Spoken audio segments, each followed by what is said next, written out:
ದೇವರ ವಾಕ್ಯದಲ್ಲಿ ನಾವು ನೋಡುವಾಗ ನಾವು ವಿಶ್ವಾಸಿಗಳು ಅವಿಶ್ವಾಸಿಗಳೆಂಬುದಾಗಿ ಮಾತ್ರ ನೋಡ್ತಾನೆ ದೇವರು. ಇನ್ನು ಬೇರೆ ಏನು ನೋಡೋದಿಲ್ಲ. ಯಾವ ಬಣ್ಣವಿಲ್ಲ, ಯಾವ ದೇಶವಿಲ್ಲ, ಯಾವ ಭಾಷೆ ಇಲ್ಲ, ಯಾವ ಜನಾಂಗ ಏನೂ ಇಲ್ಲ. ನಂಬಿದವರು ನಂಬದವರು, ಅವ್ರು ಹೇಗೆ ಇರಲಿ, ಏನೇ ಇರಲಿ, ಅವರ ಅಂತಸ್ತೇನೇ ಇರಲಿ, ಆಸ್ತಿಯೇ ಇರಲಿ, ಸೌಕರ್ಯರು, ಬಡವರು, ಧಿಕ್ಕರಿಸಲ್ಪಟ್ಟವರು, ಎತ್ತಲ್ಪಟ್ಟವರು, ಅದರ ಸಂಬಂಧನೇ ಇಲ್ಲ. ಯಾರ್ಯಾರು ನಂಬಿಲ್ಲವೋ ಅವರ ಬಗ್ಗೆ ಮಾತಾಡುವ ಈಗ ಅವಶ್ಯಕತೆ ಇಲ್ಲ. ಯಾರ್ಯಾರು ನಂಬಿದ್ದಾರೋ ಪೌಲನು ಹೇಳ್ತಾನೆ, ನಿಂತವನು ಬೀಳದಂತೆ ಎಚ್ಚರಿಕೆ ವಹಿಸಿರಿ. ನಿಂತವನು ಬೀಳದಂತೆ ಎಚ್ಚರಿಕೆ ವಹಿಸಿರಿ. ಯಾಕಂದ್ರೆ ನಾವೆಲ್ಲರೂ ಬಿದ್ದು ಹೋದವರೇ, ನಾವೆಲ್ಲರೂ ನಾಶನ ಗುಂಡಿಯಲ್ಲಿ ಇದ್ದವರೇ, ನಾವೆಲ್ಲರೂ ಕೆಸರಿನ ಗುಂಡಿಯಲ್ಲಿ ಇದ್ದವರೇ. ಆದರೆ ಕರ್ತನಾದ ಯೇಸು ಕ್ರಿಸ್ತನು ನಮ್ಮನ್ನು ನಾಶದ ಗುಂಡಿಯಿಂದ ಬಿಡಿಸಿ ಭದ್ರವಾದ ಒಂದು ಕಲ್ಲಿನ ಮೇಲೆ ನಿಲ್ಲಿಸಿ ಈ ದಿನ ನಮ್ಮ ಜೀವನ ಆಧಾರವೂ ಆತನೇ, ಆಶ್ರಯವೂ ಆತನೇ ಮತ್ತು ನಮ್ಮ ಜೀವವೂ ಆತನೇ ಎಂಬುದಾಗಿ. ಯಾಕಂದರೆ ಪೌಲ್ ಹೇಳ್ತಾನೆ, ಜೀವಿಸೋರು ಈಗ ನಾವಲ್ಲಿ ಜೀವಿಸ್ತಾ ಇಲ್ಲ, ಕ್ರಿಸ್ತನು ನಮ್ಮಲ್ಲಿ ಜೀವಿಸ್ತಾ ಇದ್ದಾನೆ ಎಂಬುದಾಗಿ. ಹಾಗಾದರೆ ಪೌಲನು ಹೇಳುವಂತೆ ನಿಂತವನು ಬೀಳದಂತೆ ಎಚ್ಚರಿಕೆ ವಹಿಸಲಿ. ನಾವು ದೇವರ ವಾಕ್ಯದಲ್ಲಿ ನೋಡುವಾಗ, ವಿಶೇಷವಾಗಿ ನಾವು ಗಾಸ್ಪಲ್ ಸುವಾರ್ತೆಗಳಲ್ಲಿ ನೋಡುವಾಗ, ಕರ್ತನಾದ ಯೇಸು ಕ್ರಿಸ್ತನು ನಮಗೋಸ್ಕರ ಅನೇಕ ಸಾರಿ ಎಚ್ಚರಿಕೆ ಮಾತುಗಳನ್ನು ಹೇಳಿದ್ದಾನೆ. ಅದರಲ್ಲಿ ಇವತ್ತು ನಾವು 3 ವಿಶೇಷವಾದ ಎಚ್ಚರಿಕೆ ಮಾತುಗಳು ಹೇಳಿದ್ದು ನಾವು ನೋಡಬೇಕು, ನಿಮ್ಮ ಮುಂದೆ ಹೇಳಲು ನಾನು ಇಷ್ಟಪಡೋನಾಗಿದ್ದೇನೆ. ಮತ್ತಾಯನ ಬರೆದ ಸುವಾರ್ತೆಯಲ್ಲಿ ನೋಡಿ ದಯಮಾಡಿ. ಮತ್ತಾಯನ ಬರೆದ ಸುವಾರ್ತೆ 16ನೇ ಅಧ್ಯಾಯ ನೋಡಿ ದಯಮಾಡಿ. ಮತ್ತಾಯನ ಬರೆದ ಸುವಾರ್ತೆ 16ನೇ ಅಧ್ಯಾಯ.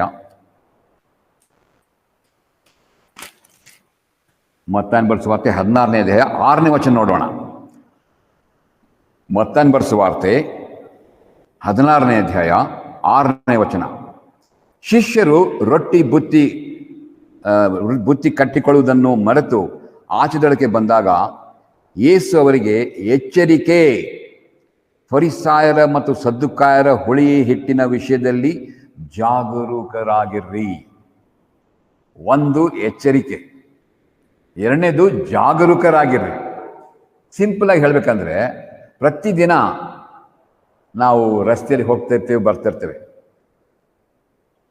ಅಲ್ಲಿ ಬೋರ್ಡ್ ಹಾಕಿರ್ತಾರೆ, ಏನಪ್ಪ ಅಂದರೆ 30 ಕಿಲೋಮೀಟರ್ ವೇಗ ಮಿತಿ ಅಂತ ಹಾಕಿರ್ತಾರೆ. ಅದು ಯಾಕೆ ಹಾಕಿದ್ದಾರೆ ಅಂತ ಯಾರು ಯೋಚನೆ ಮಾಡಲ್ಲ. 30 ಕಿಲೋಮೀಟರ್ ಮಿತಿ ತಾನೇ, ಅದೇನು ಟ್ರಾಫಿಕ್ ಪೊಲೀಸರು ಹಾಕಿದೆ ತಾನೇ.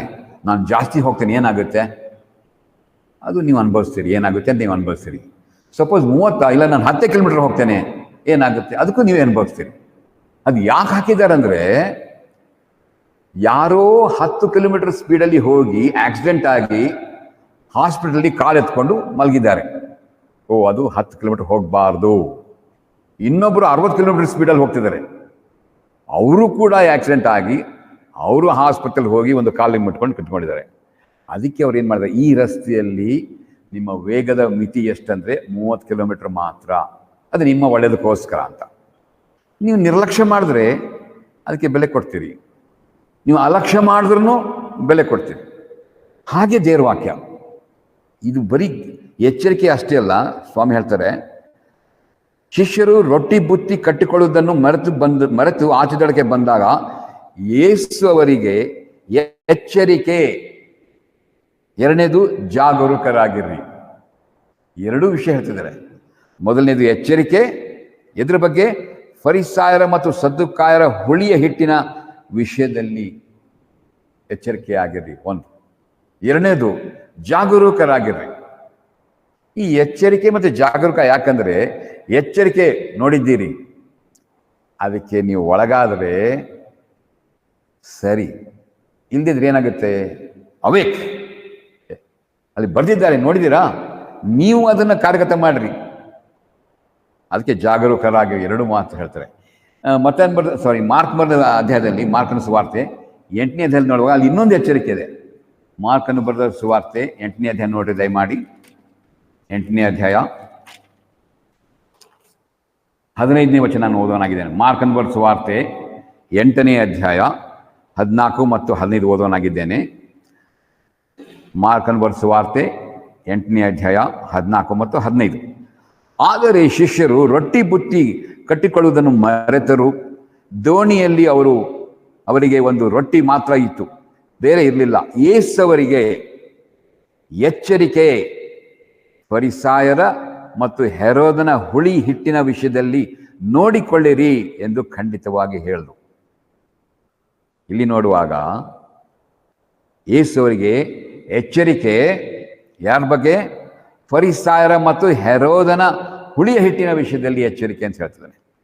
ಅಲ್ಲಿಗೆ 3 ಥರದ ಹುಳಿ ಹಿಟ್ಟು ಸುವಾರ್ತೆಯಲ್ಲಿ ನಮಗೆ ಯೇಸು ಕ್ರಿಸ್ತ ನಮ್ಮ ಸ್ವಾಮಿಯವರು ನಮ್ಗೆ ತಿಳಿಸ್ಕೊಳ್ತಿದ್ದಾರೆ. ಏನಂದರೆ, ಮೊದಲನೇದು ಹೆರೋದನ ಹುಳಿ ಹಿಟ್ಟು, 2ನೇದು ಫರಿಸಾಯರ ಹುಳಿ, 3ನೇದು ಸದ್ದುಕಾಯರ ಹುಳಿ.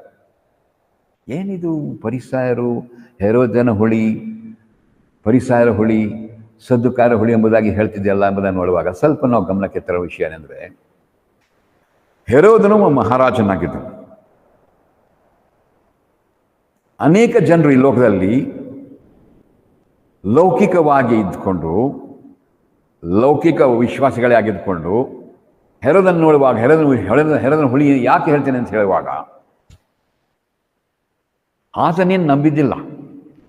ಆತನಿಗೆ ವೈಭವ, ಆತನಿಗೆ ಸನ್ಮಾನ, ಗೌರವ, ಅಧಿಕಾರ ಎಲ್ಲವೂ ಇತ್ತು ಆತನಿಗೆ. ಹೆರೋದನ ಬಗ್ಗೆ ನಾವು ಹೇಳುವಾಗ ಸ್ಥಾನಿಕನಾದ ಯೋಹಾನ ಬಗ್ಗೆ ನಾನು ಹೇಳಬೇಕಾಗ್ತದೆ. ಸ್ಥಾನಿಕನಾದ ಯೋಹಾನ ಬಗ್ಗೆ ಅಲ್ಲಿ ಅನೇಕ ಫರಿಸಾಯರು ಇದ್ದರು, ಸದ್ದುಕಾಯರು ಇದ್ದರು ಹೆರೋದನ ಸಮಯದಲ್ಲಿ. ಅವರು ಬಂದು ದೇವರ ವಾಕ್ಯ ಹೇಳಿರಬಹುದು ಅಥವಾ ಪ್ರೀಚಿಂಗ್ ಮಾಡಿರ್ಬೋದು. ಅದು ಆತನಿಗೆ ಇಂಟ್ರೆಸ್ಟ್ ಇರಲಿಲ್ಲ, ಯಾಕಂದರೆ ಆತನಿಗೆ ಅಷ್ಟು ಪವರ್ಫುಲ್ಲಾಗಿ ಕಾಣಲಿಲ್ಲ. ಯಾವಾಗ ಸ್ನಾನಿಕನಾದ ಯೋಹಾನ ಬಂದು ಹೇಳ್ತಾನೋ, ಇದ್ದಕ್ಕಿದ್ದ ಹಾಗೆ ಆತನಿಗೆ ಎಂಥ ಪವರ್ಫುಲ್ ಮೆಸೇಜ್ ಅಪ್ಪ ಇವತ್ತಂದು. ಸದ್ದುಕಾಯರಿದ್ದರು, ಫರಿಸಾಯರು ಇದ್ದರೂ ಸಹ ಅವನಿಗೆ ಇಂಟ್ರೆಸ್ಟ್ ಬರಲಿಲ್ಲ. ಅವನಿಗೆ ಎದ್ರಲ್ಲಿ ಬಂತಂದರೆ, ಸ್ಥಾನಿಕನಾದ ಯೋಹಾನ ನೀವು ಹೇಳುವ ಒಂದು ವಿಷಯದಲ್ಲಿ ನೋಡುವಾಗ ಅದು ಅಲಗಿಸ್ತಾ ಇದೆ. ಅವನು ಅಂಜಿಬಿಟ್ಟು ಒಂದು ಕ್ಷಣಕ್ಕೆ ಆತನು ಕದಲ್ಬಿಟ್ಟ ಅವನು. ಆಯ್ತಾ? ಇದು ನಾಟಕದ ಮೊದಲನೇ ಸೀನ್. ಆಯ್ತಾ? ಅಷ್ಟೊತ್ತಿಗೆ ಏನಾಗ್ತದೆ, ಈಗ 2ನೇ ಸೀನ್ ಬರ್ತದೆ. 2ನೇ ಬದಲಾವಣೆ ಏನಂದರೆ, ಹೆರೋದನ ಮಗಳು ಅಲ್ಲಿ ಡಾನ್ಸ್ ಮಾಡಕ್ಕೆ ಬರ್ತಾಳೆ. ಇಲ್ಲಿ ದೇವರ ವಾಕ್ಯ ಕೇಳ್ದ, ಮನಸ್ಸು ಕದಲ್ಕೊಳ್ತು. ಓ, ಎಂಥ ಪವರ್ಫುಲ್ ಮೆಸೇಜ್ ಅಪ್ಪ. ಅದಾದ ತಕ್ಷಣ ಇಮಿಡಿಯೇಟ್ ಸೀನ್ ಏನಂದರೆ, ನಾಟಕೀಯವಾಗಿ ನೃತ್ಯ, ಸಂಗೀತ, ನಾಟಕ ನಡೀತದೆ. ಇದನ್ನು ಮರ್ತ್ಬಿಟ್ಟ, ಅವನು ಅಲ್ಲಿಗೆ ಹೋದ. ಸೊ ಅದರಲ್ಲೇ ಮಗ್ನಾದ. ಎಚ್ಚರಿಕೆ ವಹಿಸಿರಿ, ನಾವು ಎದರಲ್ಲಿ ಮಗ್ನರಾಗಿದ್ದೇವೆ ಎಂಬುದಾಗಿ ಎಚ್ಚರಿಕೆ ವಹಿಸಿರಿ ಮತ್ತು ಜಾಗರೂಕರಾಗಿರ್ರಿ. ಯಾಕೆ ಅಂತ ನೋಡುವಾಗ, ನಮಗೆ ತಿಳಿದ ರೀತಿಯಲ್ಲಿಯೇ ನಾವು ಜಾರಿ ಹೋಗೋರಾಗಿದ್ದೇವೆ. ಅದಕ್ಕೋಸ್ಕರ ಈಗ ಹೆರೋದ್ಯನ ಬಗ್ಗೆ ನೋಡುವಾಗ ಆತನಂತ ವಿಶ್ವಾಸ ನಂಬಿಲ್ಲ, ಭಾಳ ಅವನ ಬಗ್ಗೆ ಬಿಟ್ಬಿಡಿ. ಬಟ್ ನಾನು ಯಾಕೆ ಅದು ಈಗ ಹುಳಿ ಅಂತ ಹೇಳುವಾಗ, ಯಾಕೆಂದರೆ ರೊಟ್ಟಿಯನ್ನು ಮಾಡುವಾಗ ನಮ್ಮಲ್ಲಿ ಹುಳಿ ಅಂತ ಮೊದಲು ಒಂದು ಸ್ವಲ್ಪ ರೊಟ್ಟಿ ಮಾಡುವಾಗ ಬಿಸಿನೀರು ತಾಕೊಂಡು ರೌಂಡ್ ಮಾಡಿ ಅದನ್ನ ಆಮೇಲೆ ಹಿಟ್ಟು ಜೊತೆ ನಮ್ಮ ಗುಲ್ಬರ್ಗ ಕಡೆಯೆಲ್ಲ ಆ ಥರ ಮಾಡೋದು. ಈ ಯಹೂದ್ಯರ ಟೈಮಲ್ಲಾಗಲಿ ಅಥವಾ ಬೇರೆ ಟೈಮಲ್ಲಿ ಏನಾಗ್ತದೆ, ಒಂದು ಹುಳಿಯನ್ನು ಈಸ್ಟ್ ಅಂತ ಹಾಕ್ತೀವಿ ನಾವು. ಈಗ ಬ್ರೆಡ್ ಮಾಡುವಾಗಲೂ ಈಸ್ಟ್ ಹಾಕ್ತಾರೆ.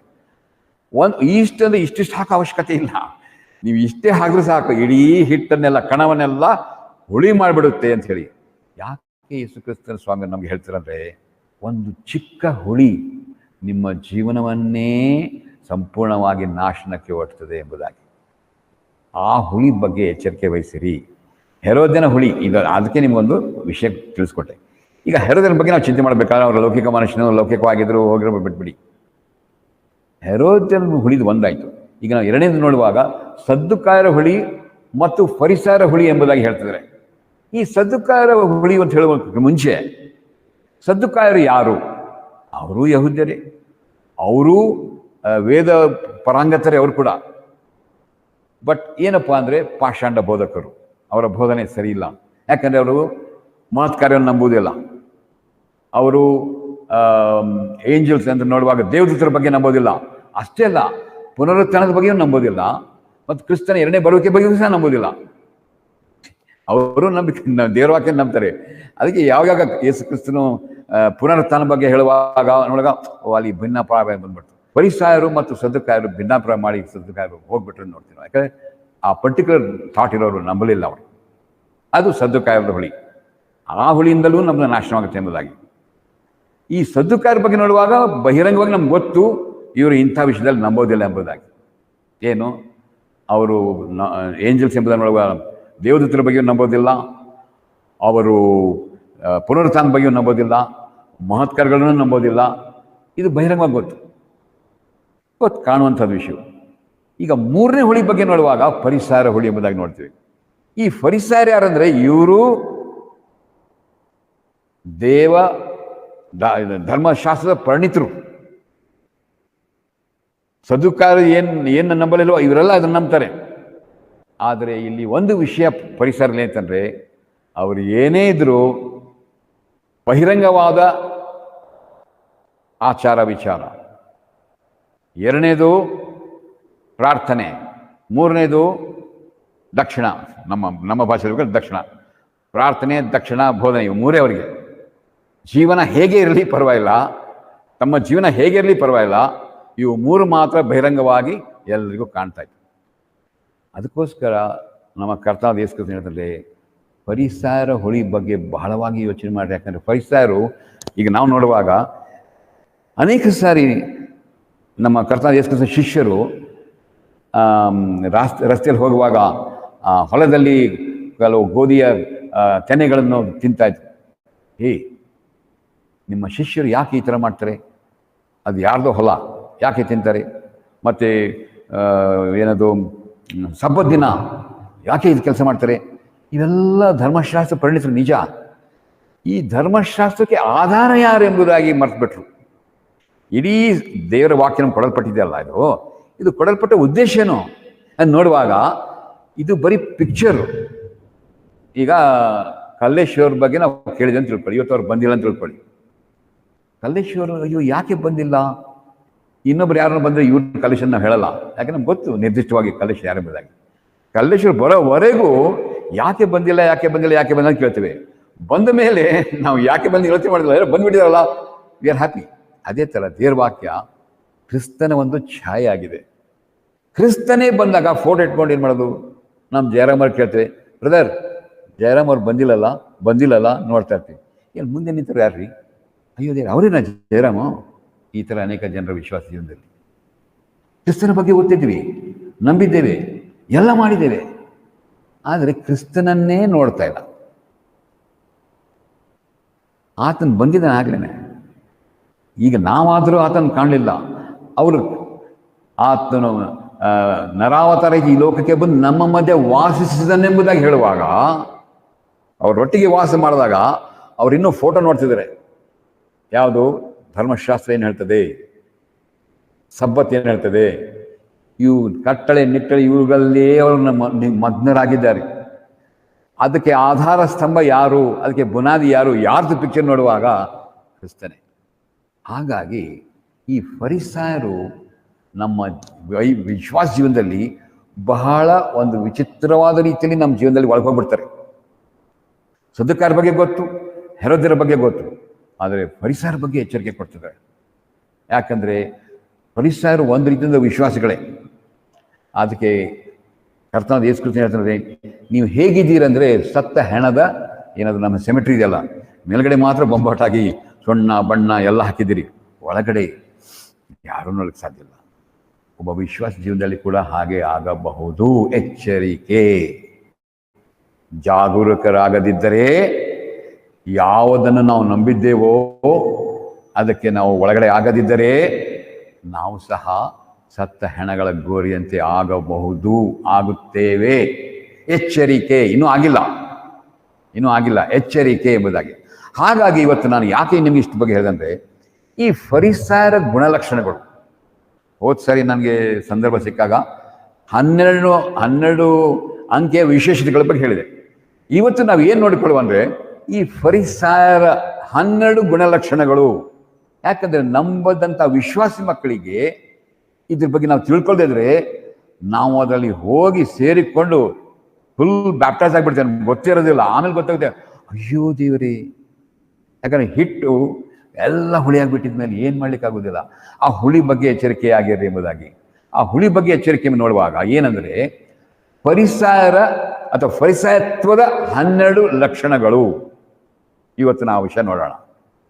ಒಬ್ಬ ವಿಶ್ವಾಸಿಯು ಹೇಗೆ ತಾನೇ ಫರಿಸಾಯನಾಗಬಹುದು? ಬಹಳ ಸುಲಭ, ಬಹಳ ಸರಳ.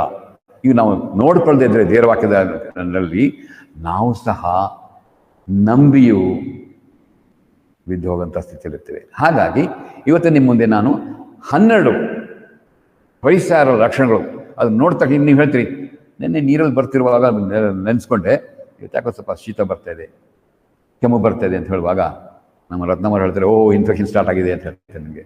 ಹಾಗೆ ಈ 12 ಲಕ್ಷಣಗಳಲ್ಲಿ ಯಾವುದೋ ಲಕ್ಷಣ ಬಂದರೆ ಇದ್ದಕ್ಕಿದ್ದಂಗೆ ಅಲರ್ಟ್ ಆಗಿಬಿಡ್ರಿ, ಎಚ್ಚರಿಕೆ ಆಗಿರ್ರಿ, ಜಾಗೃತಿ ಆಗಿರ್ರಿ.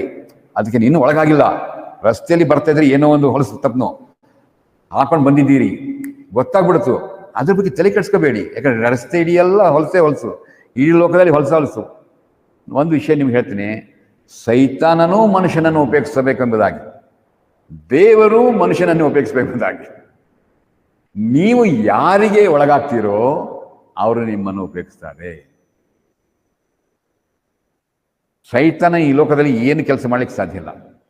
ದೇವರು ಕೂಡ ಈ ಲೋಕದಲ್ಲಿ ಏನು ಕೆಲಸ ಮಾಡಲಿಕ್ಕೆ ಸಾಧ್ಯ ಇಲ್ಲ. ಕೆಲಸ ಮಾಡಬೇಕೆಂದರೆ ಆತನ ಸೃಷ್ಟಿ ಮೂಲಕವಾಗಿಯೇ. ಹಾಗಾಗಿ ಸೈತಾನೂ ನಮ್ಗೆ ಟಾರ್ಗೆಟ್ ಮಾಡ್ತಾನೆ, ಈ ಕಡೆ ದೇವರು ನಮ್ಗೆ ಟಾರ್ಗೆಟ್ ಮಾಡ್ತಾರೆ. ವಿಶೇಷತೆ ಏನಂದರೆ ಸೈತಾನನು ನಮ್ಮನ್ನು ನಾಶಪಡಿಸಲು ಟಾರ್ಗೆಟ್ ಮಾಡಿದ್ದಾನೆ.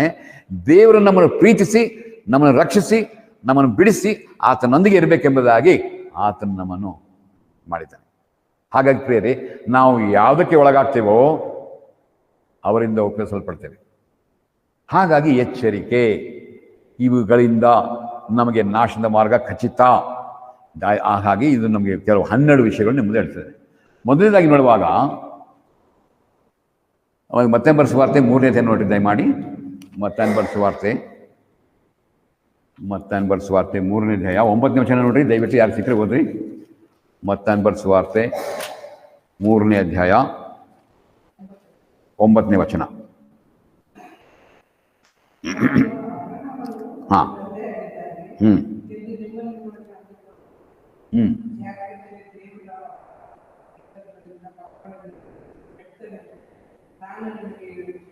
Okay, thank you. ನಾನು ಸ್ವಲ್ಪ 7ನೇ ವಚನದಿಂದ ಓದ್ತೇನೆ, ಯಾಕಂದರೆ ಸ್ವಲ್ಪ ಲಿಂಕ್ ಬರುತ್ತೆ ಏನು ವಿಷಯದಲ್ಲಿ ಇದು ಅಂತ ಹೇಳ್ಬಿಟ್ಟು. 7ನೇ ವಚನದಲ್ಲಿ, ಆದರೆ ಅವನು ಫರಿಸಾಯರಲ್ಲಿಯೂ ಸದ್ದುಕಾಯರಲ್ಲಿಯೂ ಅನೇಕರು ತನ್ನಿಂದ ಸ್ನಾನ ಮಾಡಿಸಿಕೊಳ್ಳುವುದಕ್ಕೆ ಬರುವುದನ್ನು ಕಂಡು ಅವರಿಗೆ, ಎಲೈ ಸರ್ಪ ಜಾತಿಯವರೇ, ಮುಂದೆ ಕಾಣಬರುವ ದೈವಕೋಪದಿಂದ ತಪ್ಪಿಸಿಕೊಳ್ಳುವುದಕ್ಕೆ ನಿಮಗೆ ಉಪದೇಶ ಮಾಡಿದವರಾರು?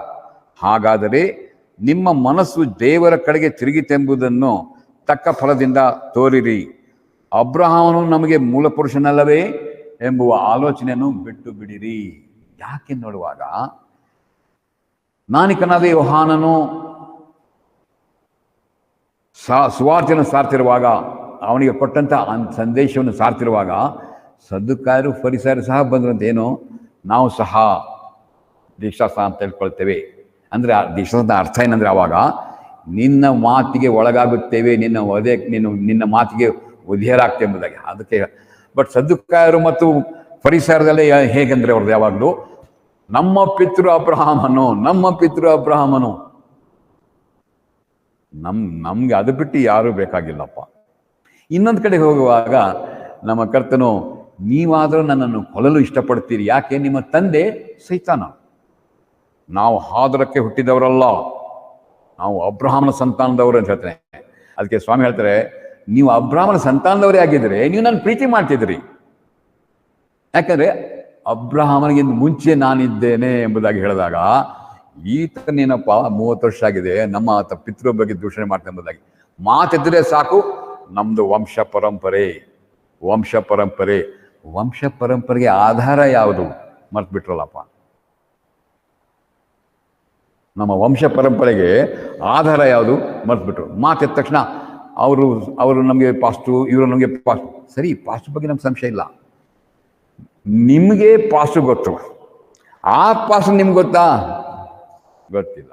ಅವಾಗೇನಾಗುತ್ತೆ, ಕುರುಬನ ಬಗ್ಗೆ ನಾವು ಹೇಳ್ತೇವೆ, ಆ ಕುರುಬ ನಮ್ಗೆ ಗೊತ್ತು, ಸಂತೋಷ. ಆ ಕುರುಬನಿಗೆ ಈ ಕುರಿ ಗೊತ್ತಾ? ಗೊತ್ತಿಲ್ಲ. ಮತ್ತೆ ನೀವು ಅನಾಥರಾಗಿ ಇರ್ತೀರಿ. ಕುರುಬ, ಕುರಿ, ಕುರಿ ಮತ್ತು ಕುರುಬ, ಆವಾಗ ಮಾತ್ರ ಅಲ್ಲಿ ಬರ್ತದೆ. ಹಾಗಾಗಿ ಮೊದಲನೇದು ಒಂದು ಗುಣಲಕ್ಷಣ ಪರಿಸರದೇನೆಂದರೆ, ಮಾತು ಸಿಕ್ಕರೆ ಸಾಕು, ನಮ್ಮದು ವಂಶ ಪರಂಪರೆ, ನಾವು ಯಾರಿಗೆ ಸಂಬಂಧಪಟ್ಟಿದ್ದೇವೆ ಅದನ್ನೇ ಹೇಳ್ತಿದ್ರು. ಅನೇಕ ಸಾರಿ ನಮ್ಮ ವಿಶ್ವಾಸ ಮಕ್ಕಳ ಜೀವನದಲ್ಲಿ ನಾವು ಮಾತೆತ್ತಿದಾಗ ಮತ್ತೆ ನಾವು ದೇವರ ವಾಕ್ಯ ಅಂತ ಹೇಳ್ತೇವೆ, ಅದಕ್ಕೆ ವಿಧೇಯರಾಗದೇ ಇರುವಾಗ ಅದಕ್ಕೂ ಆಚಾರಕ್ಕೂ ವಿಚಾರಕ್ಕೂ ಬಹಳಷ್ಟು ವ್ಯತ್ಯಾಸ. ಇದು ಏನು? ಪರಿಸರ ಮೊದಲನೇ ಗುಣಲಕ್ಷಣ. ಮಾತೆದ್ಬಿಟ್ರೆ ವಂಶ ಪರಂಪರೆ ಇರ್ತದೆ. ಅದನ್ನು ನಾವು ಇಲ್ಲಿ ಅದಕ್ಕೆ ಹೇಳ್ತಾನೆ, ಇನ್ನು ಮೇಲೆ ಬಿಟ್ಟು ಬಿಡ್ರಿ, ಯಾವ ಆಲೋಚನೆ ಬಿಟ್ಬಿಡ್ರಿ. ಯಾಕಂದರೆ ನೀವಾದರೂ ನಾನಾದರೂ ಬರೀ ದೀಕ್ಷಾಸ್ಥಾನ ಕೊಡ್ತೀನಿ ನಿಮಗೆ ನೀರಿಂದ, ಇನ್ಮೇಲೆ ಬರುವವನು ಏನಿದಲ್ಲ, ಈ ನಿಮ್ಮ ವಂಶ ಪರಂಪರೆ ಹೇಳ್ತಿದ್ರಲ್ಲ, ಇದಕ್ಕೆ ಆಧಾರ ಆಗಿರೋನು ಬರ್ತಿದ್ದಾನೆ, ಅವನು ನಿಮ್ಮನ್ನು ಬೆಂಕಿಯಲ್ಲಿ ದೀಕ್ಷಾಸ್ಥಾನ ಕೊಡ್ತಾನೆ ರೀ ಅವಾಗ ನಿಮ್ಮದಾಗಿ. ಸೊ ಇದನ್ನು ಅದಕ್ಕೆ ಈ ನಮ್ಮ ಪರಿಸರ ಜೀವನ ಏನು ನೋಡಿದ್ರೆ ಕಪಟತನ ಜೀವನ ಯಾವಾಗಲೂ ಮುಂದೆ ಒಂದು ಒಳಗಡೆ ಒಂದು ಆ ಥರ ಇತ್ತು. ಈ ಕಪಟ ಜೀವನದ ಬಗ್ಗೆ ಎಚ್ಚರಿಕೆಯಾಗಿರಿಕೊಳ್ಳೋಣ ಪ್ರತಿಯೊಬ್ಬ ವಿಶ್ವಾಸಿ ಮಕ್ಕಳು. ನಾವು ಕಪಟಿ ಎಂಬುದಾಗಿ ಹೇಳಿಲ್ಲ, ಜಾರು ಬಿಟ್ಟಾಗ ನಾವು ಕಪಟಿಗಳಾಗಿಬಿಡ್ತೇವೆ. ಅದಕ್ಕೋಸ್ಕರ ಎಚ್ಚರಿಕೆ ಮಾಡ್ತೀವಿ. ಈ ಮೊದಲನೇ ಗುಣಲಕ್ಷಣ ಪರಿಸರದ ಬಗ್ಗೆ ನೋಡುವಾಗ, ಸಮಯ ಸಿಕ್ಕರೆ ನಮ್ಮ ವಂಶ ಪರಂಪರೆ ಅದರಲ್ಲಿ ಅವ್ರು ಹೆಚ್ಚಳ ಪಡ್ತಿದ್ರು. ಪೌಲನು ಹೇಳುವಾಗ, ಯಾವನಾದರೂ ಹೆಚ್ಚಳ ಪಡುವುದೇ ಆಗಿದ್ದೇ ಆದರೆ ಆತನು ದೇವರ ಕೃಪೆಯಲ್ಲಿ ಹೆಚ್ಚಳ ಪಡ್ರಿ ಹೊರತು ಬೇರೆ ಯಾವುದ್ರಲ್ಲಿ ಹೆಚ್ಚಳ ಪಡೋದು ಬೇಡ. ಯಾಕೆ? ನಮ್ಮೆಲ್ಲರಿಗೂ ಒಂದೇ ಕೃಪೆ, ನಮ್ಮೆಲ್ಲರಿಗೂ ಒಬ್ಬ ಯೇಸು ಕ್ರಿಸ್ತನೇ, ನಮಗೊಬ್ಬನೇ ಒಬ್ಬ ಕುರುಬನು, ಆತನೇ ನಮಗೋಸ್ಕರ ಪ್ರಾಣ ಕೊಟ್ಟು ಜೀವಂತವಾಗಿದ್ದು ಬಂದವನು. ಹಾಗಾಗಿ ಹೆಚ್ಚಳ ಪಡುವುದಾದರೆ ಆ ದೇವರ ಕೃಪೆಯಲ್ಲಿ ಹೆಚ್ಚಳ ಪಡಲಿ ಎಂಬುದಾಗಿ. ಇದು ಮೊದಲನೇ ಪರಿಸರದ ಮೊದಲನೇ ಗುಣಲಕ್ಷಣ. ಎರಡನೇ ಗುಣಲಕ್ಷಣ ಹೇಳುವಾಗ ಮತ್ತೊಂದು ಬರೆಸುವ ವಾರ್ತೆ 5ನೇ ಅಧ್ಯಾಯಕ್ಕೆ ಹೋಗ್ರಿ. ಮತ್ತೊಂದು ಬರೆಸುವ ವಾರ್ತೆ 5ನೇ ಅಧ್ಯಾಯ 20ನೇ ವಚನ. ಇದು ಎರಡನೇ ಒಂದು ಪರಿಸರದ ಗುಣಲಕ್ಷಣ ನೋಡ್ತೀವಿ ನಾವು. Matthew's gospel chapter 5 verse 20. ನಿಮ್ಮ ನೀತಿಯು ಶಾಸ್ತ್ರಿಗಳ ಮತ್ತು ಪರಿಸರ ನೀತಿಗಳಿಗಿಂತಲೂ ಹೆಚ್ಚಿನದಾಗಿದ್ದಾದರೆ ನೀವು ಪರಲೋಕ ರಾಜ್ಯದಲ್ಲಿ ಸೇರಲಾರದು ಎಂಬುದಾಗಿ ನಾನು ನಿಮಗೆ ಹೇಳುತ್ತೇನೆ. ಇದಕ್ಕೆ ಸ್ವಲ್ಪ ಹಿಂದೆ ಹೋಗುವಾಗ ನಾವು 18ನೇ ವಚನ ಓದ್ಕೊಳ್ಳುವ, ನಿಮಗೆ ಸತ್ಯವಾಗಿ ಹೇಳುತ್ತೇನೆ, ಆಕಾಶವು ಭೂಮಿಯು ಅಳಿದು ಹೋಗುವ ತನಕ ಧರ್ಮಶಾಸ್ತ್ರವನ್ನೆಲ್ಲ ನೆರವೇರುವ ಹೊರತು ಅವರೊಳಗಿಂದ ಒಂದು ಸೊನ್ನೆ ಆದರೂ ಒಂದು ಗಡುಸಾದರೂ ಅಳಿದು ಹೋಗಲಾರದು. ಆದುದರಿಂದ ಈ ಸಣ್ಣ ಸಣ್ಣ ಆಜ್ಞೆಗಳಲ್ಲಾದರೂ ಒಂದನ್ನು ಮೀರಿ ಜನರಿಗೂ ಹಾಗೆ ಮೀರುವುದಕ್ಕೆ ಬೋಧಿಸುವವನು ಪರಲೋಕ ರಾಜ್ಯದಲ್ಲಿ ಬಹು ಚಿಕ್ಕವನೆನಿಸಿಕೊಳ್ಳನು. ಆದರೆ ತಾನೇ ಆಜ್ಞೆಗಳಂತೆ ನಡೆದುಕೊಂಡು ಜನರಿಗೂ ಹಾಗೆ ನಡೆಯಬೇಕೆಂದು ಬೋಧಿಸುವನು ಪರಲೋಕ ರಾಜ್ಯದಲ್ಲಿ ದೊಡ್ಡವನು ಎನಿಸಿಕೊಳ್ಳುವನೆಂಬುದಾಗಿ. ನಮ್ಮ ಕರ್ತನಾದ ಯೇಸು ಕ್ರಿಸ್ತನು ಏನು ಹೇಳ್ತಾನೆಂದರೆ, ದೇವರ ಆಜ್ಞೆ ಅನುಸಾರವಾಗಿ ಅಥವಾ ದೇವರು ಕೊಟ್ಟ ಧರ್ಮಶಾಸ್ತ್ರದ ಅನುಸಾರವಾಗಿ ನೆರವೇರಿಸ್ಕೊಂಡು ಬಂದವನು ಒಳ್ಳೆಯವನೇ. ಆದರೆ ನೆರವೇರಿಸುವಂತ ಹೇಳುವಂಥವನೇ ಅವನಿದ್ದಾನಲ್ಲ, ಅವನೇ ನೆರವೇರಿಸಿದ್ರೆ ಅವನಿಗೆ ಅಧಿಕಾರವಿಲ್ಲ. ಒಂದನೇದಾಗಿ. ಎರಡನೇದಾಗಿ ಏನಾಗ್ತದಂದರೆ, ನೀವು ಲೋಕದ ಕಣ್ಣಿನಲ್ಲಿ ಧರ್ಮಶಾಸ್ತ್ರಿಗಳು, ದೇವ್ರ ಕಣ್ಣಿನಲ್ಲಿ ಧರ್ಮಶಾಸ್ತ್ರಿಗಳಲ್ಲ. ಯಾಕೆ ನೀವು ಅದಕ್ಕೆ ಯೋಗ್ಯನೇನೂ ಇಲ್ಲ. ಯಾಕೆ ನಿಮ್ಮ ಯೋಗ್ಯತೆ, ನಮಗೆ ಕ್ರಿಸ್ತನ ನಮ್ಮ ರಕ್ಷಕನ ಹೇಳುವಾಗ ಅದು ಯೋಗ್ಯತೆ ನಮ್ಗೆ ಯಾವಾಗ ಬರುತ್ತಂದರೆ, ನಾವು ಆತನ ಇದ್ಕೊಂಡು ಆತನ ನಮ್ಮಲ್ಲಿ ಇದ್ಕೊಂಡಾಗ ಮಾತ್ರ. ಆತನ ನಮ್ಮಲ್ಲಿದ್ದಾನೆ, ನಾವು ಆತನಲ್ಲಿಲ್ಲ. ಒನ್ ಸೈಡ್ ಬರೀ ಮೇಲೆ ಬೆಳೀತದೆ, ಬೇರೆಗಳೇ ಇಲ್ಲ, ಬಹುಬೇಗ ಹೋಗ್ಬಿಡ್ತದೆ. ಈ ಕಪಟಿ ಜೀವನ ನಾವು ಎರಡನೇ ಒಂದು ವಿಷಯ ನೋಡುವಾಗ ಏನಂತಂದರೆ, ಅವರು ಬೇರೆಯವ್ರ ಮೇಲೆ ಇದನ್ನು ಮಾಡೋದು ಇದರ ಮೇಲೆ ಹೇರ್ತಾ ಇದ್ರು, ಆದರೆ ತಾವು ಮಾಡ್ತಾ ಇಲ್ಲ. ನಮ್ಮ ವಿಶ್ವಾಸ ಜೀವನದಲ್ಲಿ ಸಹ ಅನೇಕ ಸಾರಿ ನಾವು ಇತರರಿಗೆ ಹೇಳ್ತೇವೆ, ನಾವು ಮಾಡೋದಿಲ್ಲ. ಇದು ಪರಿಸರದ ಎರಡನೇ ಗುಣಲಕ್ಷಣಗಳು. ಈಗ ಮುಂದಿನ ಮೂರನೇ ಗುಣಲಕ್ಷಣ ನೋಡೋಣ. ಮತ್ತೊಂದು ಬರೆಸುವ ವಾರ್ತೆ 9ನೇ ಅಧ್ಯಾಯದಲ್ಲಿ ಹೋಗಿರಿ, ದಯಮಾಡಿ. Matthew's gospel chapter 9. Matthew's gospel, book of Matthew chapter 9 verse 10 and 11 ಓದಿಕೊಳ್ಳೋಣ. 10 ಮತ್ತು 11. ಮತ್ತೊಂದು ಬರೆಸುವ ವಾರ್ತೆ 9ನೇ ಅಧ್ಯಾಯ 10 ಮತ್ತು 11 ಓದಿಕೊಳ್ಳುವ. ಅನಂತರ ಆತನು ಅವರ ಮನೆಯಲ್ಲಿ ಊಟಕ್ಕೆ ಕುಳಿತಿರುವಾಗ ಬಹುಮಂದಿ ಸುಂಕದವರು ಪಾಪಿಗಳು ಬಂದು ಯೇಸುವಿನ ಹತ್ತಿರ ಮತ್ತು ಆತನ ಶಿಷ್ಯರ ಪಂಕ್ತಿಯಲ್ಲೇ ಕೂತುಕೊಂಡರು. ಫರಿಸಾಯರು ಅದನ್ನು ನೋಡಿ ಆತನ ಶಿಷ್ಯರನ್ನು, ನೀವು ನಿಮ್ಮ ಗುರುವು ಸುಂಕದವರ ಮತ್ತು ಪಾಪಿಗಳ ಸಂಗಡ ಯಾಕೆ ಊಟ ಮಾಡುತ್ತಾನೆ ಎಂದು ಕೇಳಿದರು. ಆತನು ಅದನ್ನು ಕೇಳಿ, ಕ್ಷೇಮದಿಂದಿರುವವರಿಗೆ ವೈದ್ಯನು ಬೇಕಾಗಿಲ್ಲ, ಕ್ಷೇಮವಿಲ್ಲದವರಿಗೆ ಬೇಕೆಂಬುದಾಗಿ ಹೇಳಿದರು. ಇದು ಫರಿಸಾಯರ ಒಂದು ಮೂರನೇ ಗುಣಲಕ್ಷಣಗಳನ್ನು ನಾವು ಏನು ನೋಡ್ತೀವಿ ಅಂದರೆ, ಫರಿಸಾಯರು ಪಾಪಿಗಳಾಗಿರುವಂಥ ಜನರ ಜೊತೆಯಲ್ಲಿ, ಅಂದರೆ ಯಾರು ಲೋ ಕಾಸ್ಟ್ ಧರ್ಮಶಾಸ್ತ್ರ ಬರೀ ಜಾತಿ ಅಂತ ಹೇಳ್ತಲ್ಲ, ಇಂಥ ಕೀಳು ಕೆಲಸದವರ ಜೊತೆಗೆ ಸುಂಕದವರು ನಮ್ಗೆ ಸಂಬಂಧ ಇಲ್ಲ. ಮತ್ತೆ ನೋಡ್ತೀವಿ ಅಲ್ಲಿ ಯಾರಿದ್ದಾರೆ ಅಂದರೆ, ನಿಮ್ಮ ಗುರು ಸುಂಕದವರು ಮತ್ತು ಪಾಪಿಗಳ ಸಂಗಡ ಯಾಕೆ ಕುಳಿತುಕೊಳ್ತಾನೆ ಅಂತ ನೋಡ್ತಿದ್ದಾರೆ. ಧರ್ಮಶಾಸ್ತ್ರ ಪಾಪದ ಬಗ್ಗೆ ಎಚ್ಚರಿಕೆ ವಹಿಸಲಿ, ಬಿಡುಗಡೆ ಹೊಂದಲಿ ಎಂಬುದಾಗಿ ಧರ್ಮಶಾಸ್ತ್ರ ಕೊಡಲ್ಪಟ್ಟಿತ್ತು.